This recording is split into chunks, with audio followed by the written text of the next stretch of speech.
Mi nombre es Ana Berta Ribón González. En este video trataremos un tema de suma importancia, la auditoría.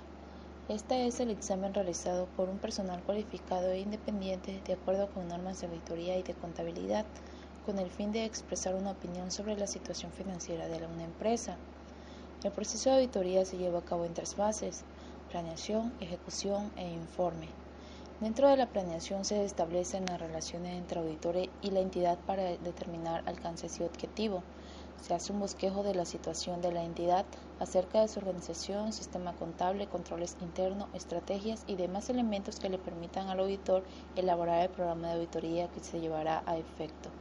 Los elementos principales de esta fase son conocimiento y comprensión de la entidad, objetivos y alcance de la auditoría, análisis preliminar de control interno, análisis de los riesgos y la materialidad, planeación específica de la auditoría, elaboración de programas de auditoría. Ejecución.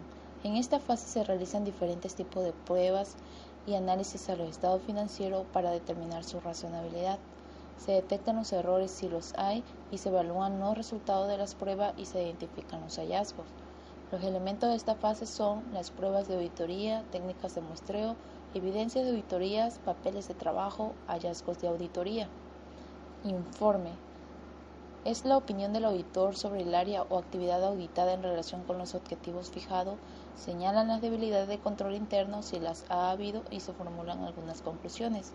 El informe de auditoría debe contener a lo menos el dictamen sobre los estados financieros o del área administrativa auditada, informe sobre la estructura del control interno, conclusiones y recomendaciones, y deben detallarse en forma clara y sencilla los hallazgos encontrados. Uno de los elementos de la fase de ejecución de la auditoría son los papeles de trabajo. Estos son los archivos que maneja el auditor y que contienen todos los documentos que sustentan su trabajo efectuado durante la auditoría. En función de la fuente de la que proceda, los papeles de trabajo se podrán clasificar en 2 grupos: archivos sustantivos y archivos comprobatorios. Los archivos sustantivos son los documentos que la empresa pone al servicio del auditor para que pueda llevar a cabo su trabajo, como los estados financieros, escrituras, contratos, y que se pueden volver a utilizar en auditorías futuras. Los archivos comprobatorios son los elaborados por el propio auditor a lo largo del trabajo a desarrollar y que le permitirán su informe previo y final, como lo son cuestionario y programa, confirmaciones de terceros, cédula de trabajo, etc. El formato del contenido de los papeles de trabajo es un asunto relativo al juicio profesional del auditor. No hay sentencia disponible que indique lo que se debe incluir en ello, siempre y cuando contenga suficiente evidencia del trabajo realizado para sustentar las conclusiones alcanzadas, además de que estos son propiedad del auditor. La tercera fase de la auditoría es el informe, o conocido mayormente como el dictamen.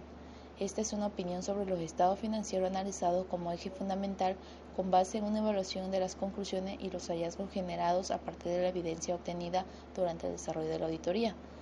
Para formar su opinión, el auditor debe determinar si ha obtenido suficiente y apropiada evidencia, si las representaciones erróneas no corregidas no son de importancia relativa, si los estados financieros están preparados acorde a las políticas contables pertinentes, y verificar si éstas son consistentes en el marco de referencia financiera aplicable y asimismo si son apropiadas. Según las normas de auditoría en México, expedida por el Instituto Mexicano de Contadores Públicos en el Boletín 4010 referente al dictamen, establece 4 tipos de dictámenes: el dictamen limpio sin salvedades, dictamen con salvedades, dictamen negativo y dictamen de abstención de opinión.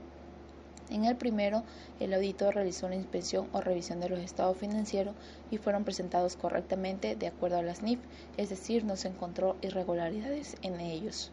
En el dictamen con salvedades, los estados financieros se presentan razonablemente, con algún error en algún rubro, pero no afecta directamente a los resultados del periodo. En el dictamen negativo, el auditor puede encontrarse con un gran número de desviaciones y errores.